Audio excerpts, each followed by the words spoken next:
मिरजेच्या राजकारणात खळबळ, 2 माजी महापौर अजित पवारांच्या भेटीला चर्चेला उधाण। 2 दिवसांपूर्वी काँग्रेस पक्षाची महापालिका निवडणुकीची जबाबदारी सोपवली तीच नेते पवारांच्या भेटीला। सांगली मिरज कुपवाड महानगरपालिकेच्या राजकारणात मोठी खळबळ उडाली असून महापालिकेचे 2 माजी महापौर राष्ट्रवादी काँग्रेस अजित पवार गटमध्ये प्रवेश करणार असल्याच्या चर्चांना जोर आला आहे।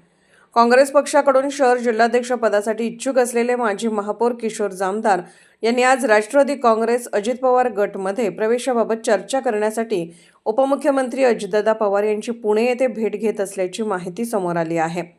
यावेळी मिरजेतील सुमारे 15 माजी नगरसेवकांसह ते पुण्याला गेल्याच्या चर्चांना शहरात वेग आला आहे।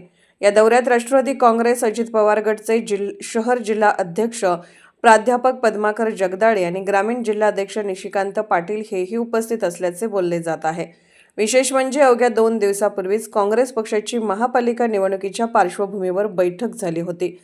त्या बैठकीत काँग्रेस श्रेष्ठींनी मिरजेची संपूर्ण राजकीय जबाबदारी किशोर जामदार यांच्याकडे सोपवण्याचे संकेत दिले होते। असे असताना अचानकपणे किशोर जामदार यांनी काँग्रेस नेतृत्वाला धक्का देत अजित पवार यांची भेट घेतल्याने काँग्रेस गोटात अस्वस्थता पसरली आहे। याच भेटीत माजी महापौर मैनुद्दीन बागवान तसेच 12 ते 13 माजी नगरसेवक उपस्थित असल्याची माहिती असून त्यांच्या संभाव्य पक्षप्रवेशामुळे मिरजेच्या राजकारणात मोठे समीकरण बदलण्याची शक्यता व्यक्त केली जात आहे। या घडामोडीमुळे मिरजेचे विधान परिषदेचे विद्यमान आमदार इद्रिस नायकवडी यांनाही राजकीयदृष्ट्या मोठा धक्का बसल्याची चर्चा राजकीय वर्तुळात सुरू आहे।